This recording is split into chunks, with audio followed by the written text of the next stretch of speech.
Salut à tous, j'espère que vous allez bien. On se retrouve dans une nouvelle vidéo de vlog lecture. Nous sommes le mercredi 21 septembre. C'est l'automne, c'est officiel.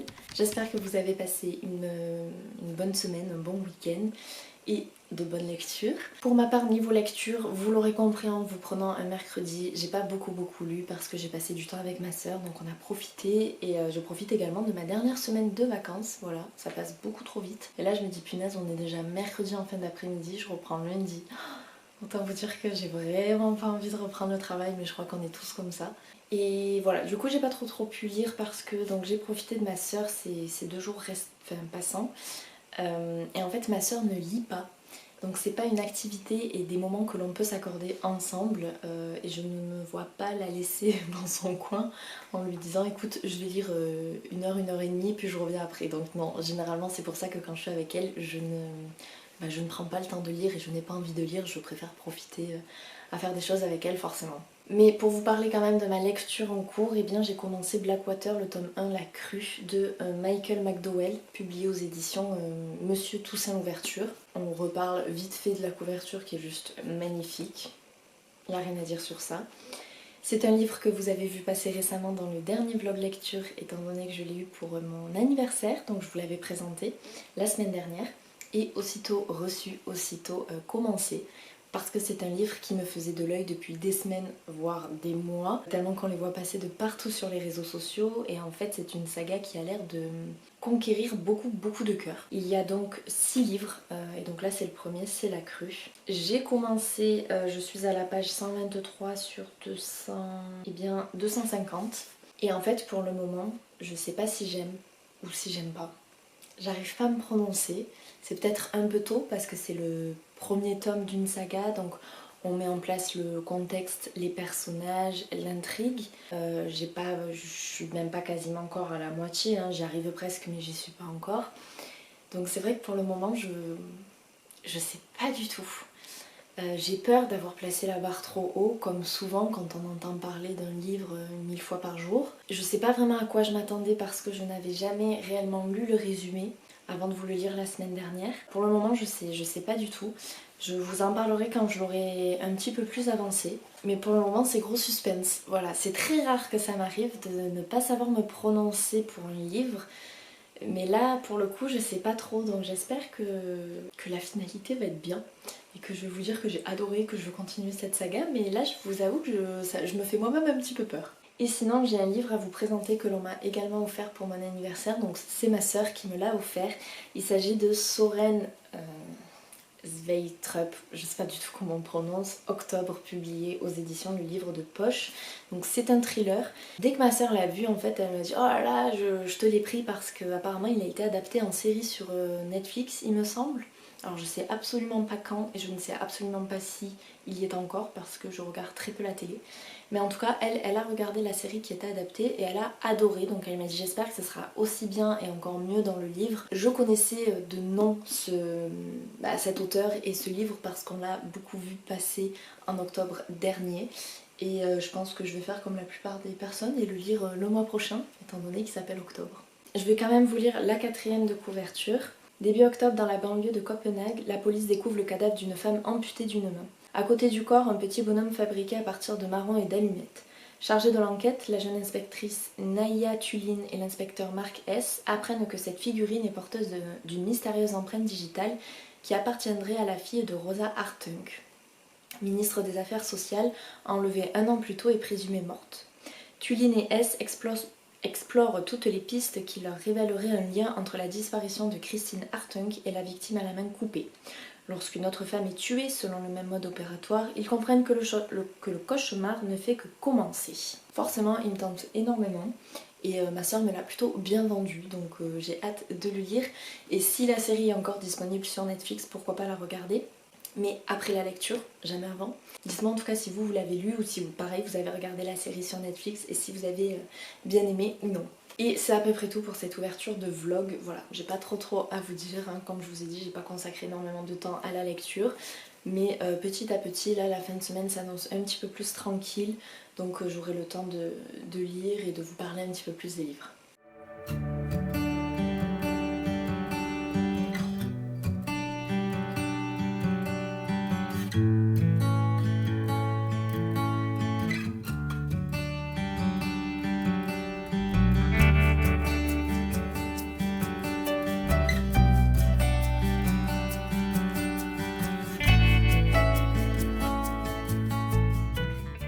Nous sommes vendredi et je vous retrouve donc pour vous faire un petit update lecture concernant ma lecture qui est finie donc de Blackwater, le tome 1, La Crue. J'espère que la ring light ça va aller. J'ai dû l'allumer parce qu'alors aujourd'hui il ne fait vraiment pas beau. En plus de ça, il fait quand même assez frais. Là je suis en t-shirt, mais autant vous dire que j'ai un petit peu frais, genre je suis à deux doigts de mettre une petite polaire quand même. On n'est même pas fin septembre. Donc j'espère que vous verrez pas non plus la ring light dans le reflet de mes lunettes. Ça c'est un petit peu pénible parce qu'à chaque fois je la mets en face et très souvent au montage je vois que vous avez le rond lumineux dans mes yeux. Donc bon, j'espère que ça sera pas trop le cas. Du coup concernant ma lecture, eh bien écoutez, c'est une lecture qui a été plutôt mitigée. D'un certain côté, j'ai bien aimé cette lecture parce que je l'ai lue très vite, ça se lit très bien. Il y a un petit côté addictif, captivant, les pages se tournent toutes seules et hier après-midi j'ai lu plus de la moitié, enfin tout ce qui me restait et d'une traite et franchement j'ai pas vu le livre passer, vraiment pas.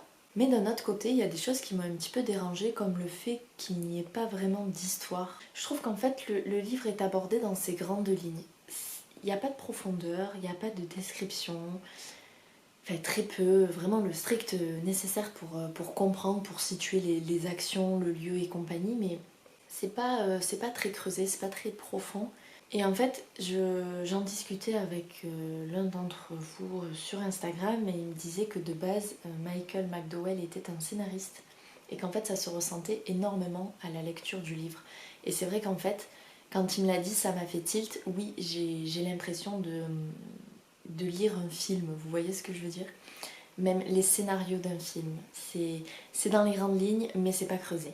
Et en plus de ça, il y a une petite chose que j'ai pas trop aimée, parce que pour vous le remettre en fait dans l'histoire, dans le contexte, on est dans la ville de Perdido en Alabama, c'est une petite ville, on est dans les années 1920. Et en fait, on va suivre la famille Cascade, qui est une des plus riches familles de cette ville. La ville va subir une crue, c'est pas la première, c'est pas la dernière, enfin on se doute que ça sera pas la dernière s'ils ne font rien. Et forcément la crue fait des dégâts dans les habitations, des dégâts dans la ville, parce qu'elle va laisser beaucoup de boue, d'argile, elle va détruire tout ce qui est mobilier en bois et comme la literie et compagnie. Et il se trouve que la famille, enfin la demeure de la maison, non, la demeure de la famille des Cascade a été très très très endommagée.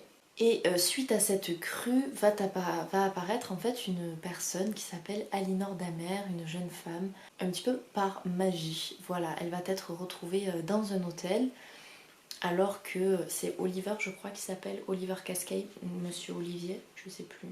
Oscar carrément, rien à voir. C'est Oscar qui va la trouver donc dans cet hôtel alors qu'il est sur une barque pour faire un tour en fait sur la crue, pour faire un tour des habitations, et il va la retrouver dans un hôtel. Et déjà là il y a quelque chose qui va pas parce qu'elle dit que ça fait 4 jours qu'elle est là, qu'elle n'a pas mangé, qu'elle n'a fait que dormir pour que les jours passent plus vite avant que quelqu'un vienne la chercher, la trouve. C'est quelqu'un qui n'est pas du tout originaire de Perdido. Elle dit que sa famille est morte, qu'elle a du coup perdu tous ses papiers, tous ses diplômes dans la crue, dans les eaux, et qu'elle venait en fait à Perdido pour postuler au poste d'enseignante de l'école de la ville. Et en fait là déjà Oscar il se dit tiens c'est bizarre, enfin, comment elle a pu survivre sans boire, sans manger, où a-t-elle pu dormir dans cette chambre d'hôtel parce qu'en fait les lits tout était gorgé d'eau donc enfin, c'était pas possible, et en fait c'est qu'elle apparaît vraiment par enchantement.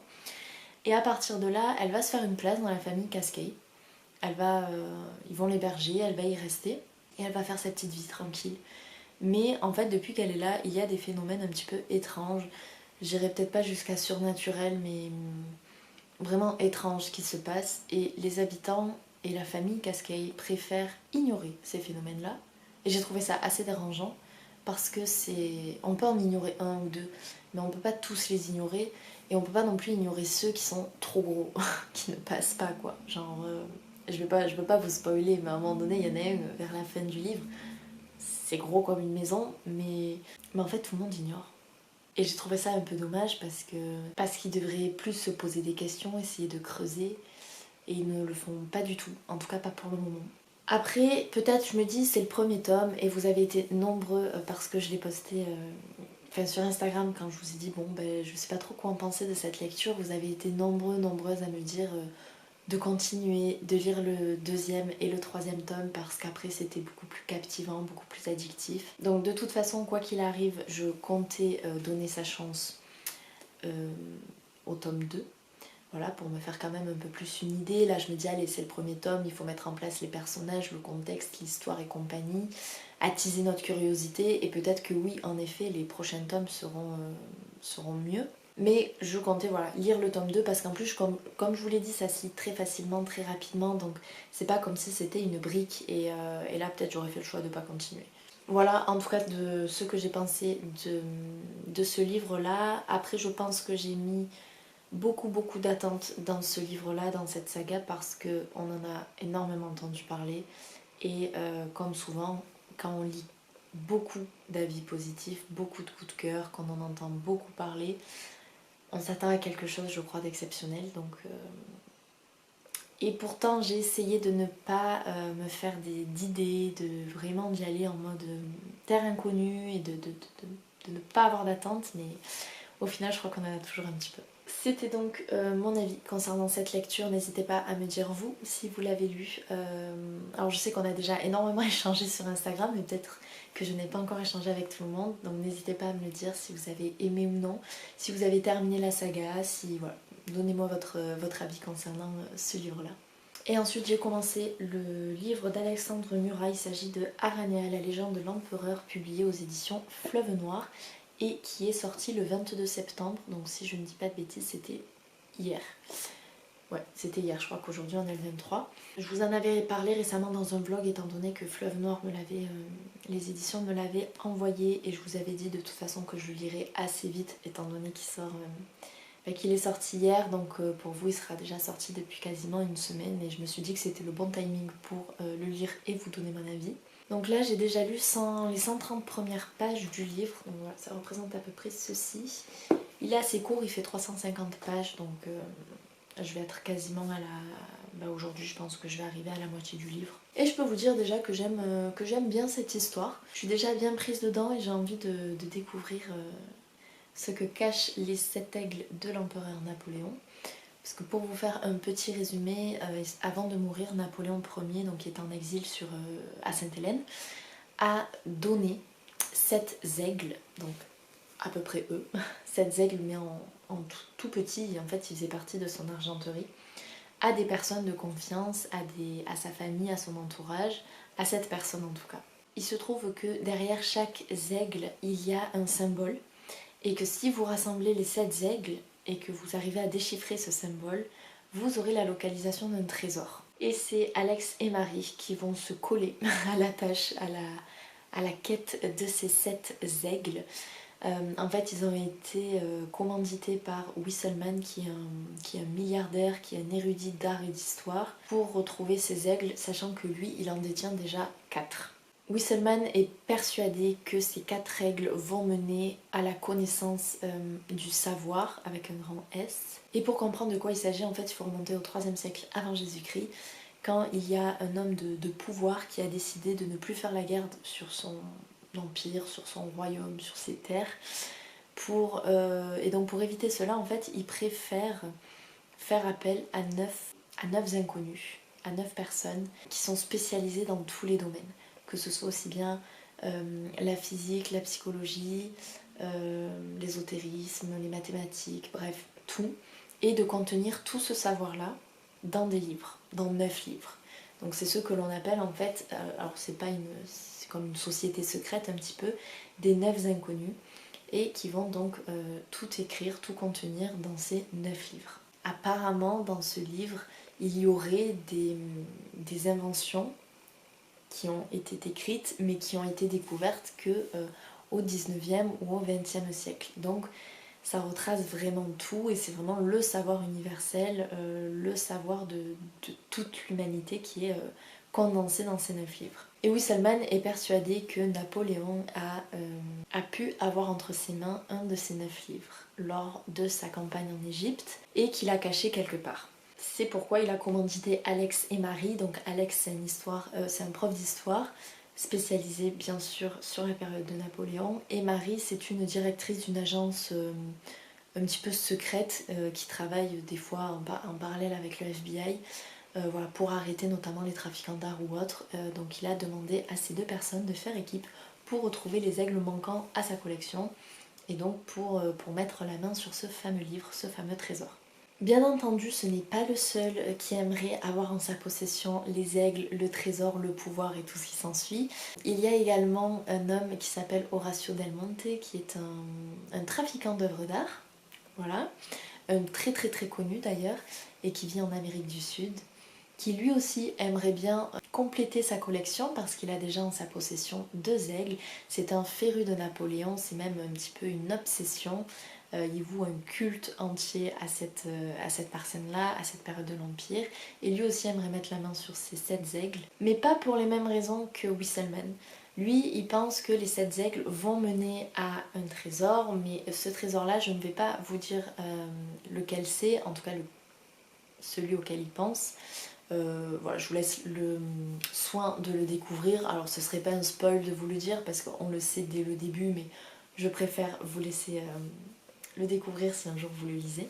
On se doute bien que la quête ne va pas être de tout repos pour Alex et Marie, que ça risque de ne pas se passer comme prévu. Ça me fait un petit peu penser à Indiana Jones, forcément, c'est une quête avec de l'histoire, avec des objets précieux qui mènent à un secret qui peut bouleverser l'humanité ou changer la face du monde si ça tombe dans de mauvaises mains. Donc pour le moment c'est très plaisant, là ça y est la quête commence, enfin la quête, Alex se penche vraiment là sur les énigmes, essaie de tout déchiffrer, tout décoder, donc franchement c'est plutôt bien, il y a un bon rythme dans l'histoire. En revanche, je pensais que ce livre allait vraiment avoir une double temporalité et qu'elle allait être présente durant tout le livre, comme souvent on le voit, hein, c'est-à-dire un chapitre dans le présent et un chapitre dans le passé. Là c'est vraiment pas le cas, on a finalement pas beaucoup de chapitres qui concernent le passé. J'essaie de m'avancer un petit peu. Non, en fait, non, pas du tout même. On en a 2 ou 3 au tout début. Et en fait, après, c'est tout. L'histoire se passe en 2018. On change juste de lieu ou autre. Et ça nous est précisé à chaque tête de chapitre. Mais voilà, il n'y a pas vraiment de double chronologie. Un peu déçue pour ça, parce que je m'attendais vraiment à avoir une histoire liée avec Napoléon pour ses campagnes, pour ses batailles, durant son exil ou autre. Pour le moment, en tout cas, pas du tout. En tout cas, ça reste quand même une lecture qui est très plaisante, qui est très addictive et qui se lit vraiment très bien. J'espère la terminer ce week-end, on verra. Je sais pas si j'aurai beaucoup le temps. Honnêtement, je pense. Je sais pas, on verra bien. Donc voilà concernant mes lectures, je vous tiendrai bien évidemment au courant de ma lecture en cours, de son avancée. Et sinon j'avais une bonne nouvelle à vous annoncer, il y a 2 jours de ça, 2 jours, j'ai eu l'agréable surprise d'apprendre que je faisais partie des membres partenaires HarperCollins Bien-être pour l'année 2023. Donc je suis très contente, très excitée de pouvoir commencer cette aventure avec eux. Et impatiente aussi de découvrir donc les livres que nous allons recevoir durant cette année 2023. Le bien-être, c'est quelque chose de très vaste. Il y a des thèmes qui m'intéressent énormément, d'autres un peu moins et d'autres que je ne connais absolument pas. Donc je me dis que ça va être une année qui va vraiment s'avérer enrichissante et rien que pour ça je suis trop excitée à l'idée de commencer cette aventure, de pouvoir apprendre de nouvelles choses, vraiment et de pouvoir le partager également avec vous. Donc ça va être une aventure à la fois littéraire et très humaine parce qu'on a du coup un petit groupe avec les autres partenaires HarperCollins et ça va être chouette de pouvoir échanger tout au long de l'année avec eux. Peut-être qu'il va y avoir des événements organisés, je sais pas. En tout cas, c'est vrai que ce serait bien aussi de pouvoir se rencontrer. Donc tout ça, je vous tiendrai bien évidemment au courant. Et je pense que ça va commencer d'ici quelques semaines parce qu'on nous a déjà prévenu des 2 livres sortie poche qu'on allait recevoir. Donc voilà, tout ça bien sûr je vous le présente et je vous en parlerai au moment venu. En tout cas, ça a été une très belle surprise, une très bonne nouvelle de la semaine. Je ne m'y attendais pas du tout parce que j'avais postulé, il me semble, fin août, quelque chose comme ça. Donc ça m'était totalement sorti de la tête et quand j'ai reçu le mail, j'étais agréablement surprise. Et en plus, c'est la première aventure de ce genre que je vis, donc je vais d'autant plus l'apprécier. Voilà, je vous en parlerai mieux au moment venu quand je vous présenterai les autres livres, mais c'était en tout cas pour vous annoncer cette bonne nouvelle. Bref, je vais reprendre le fil de ma journée et je vous dis très certainement à demain pour un petit update lecture.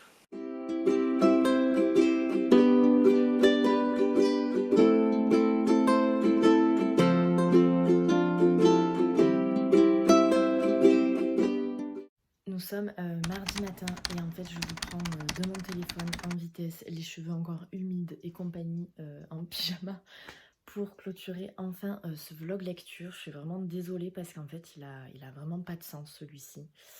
C'est pas le premier, vous allez me dire, mais j'ai repris le travail hier, mais en fait j'ai attrapé une angine en fin de week-end, donc voilà, reprise un peu compliquée. Très sportive aussi, mais c'est voilà, ça va aller. Du coup, c'est vrai que j'ai pas eu le temps de vous prendre pour tout clôturer. Et là, je suis à contre-jour. Donc voilà, je le fais maintenant. Le prochain vlog s'annonce tout aussi compliqué, mais ça va aller. Autant vous dire que niveau lecture, du coup, j'ai pas du tout avancé sur Aranea. J'ai l'impression que je vais vous le présenter pendant un mois, ce livre. Alors que j'adore, hein, mais voilà, là, pour le moment, j'ai pas le temps. Hier, j'ai déjà eu une grosse journée au travail. Ça a été une reprise très, très musclée. Donc voilà, je m'excuse par avance, c'est un vlog qui sera court et dans lequel j'aurai pas trop lu, je vous aurai pas trop présenté de livres, donc je m'en excuse, mais j'espère quand même qu'il vous aura plu. Voilà, vous avez passé du bon temps et des fois ça arrive, les aléas de la vie forcément, hein, on peut pas tout contrôler. Et j'essaie toujours de faire le maximum pour vous faire un beau contenu, mais des fois c'est pas comme je le voudrais. Je vous souhaite en tout cas de passer une bonne semaine. Je pense que ce vlog sortira également mercredi parce que comme vous voyez, je suis encore sur UZS et la connexion est vraiment pas terrible. Donc là, je vais finir de monter le vlog, le poster et puis il se postera quand il en aura décidé. Je vous souhaite de passer une belle semaine, bonne lecture.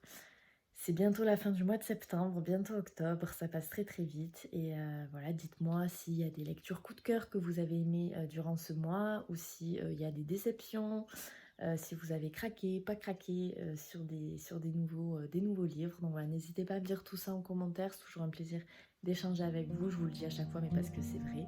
Et sur ce, je vous dis à la prochaine dans un nouveau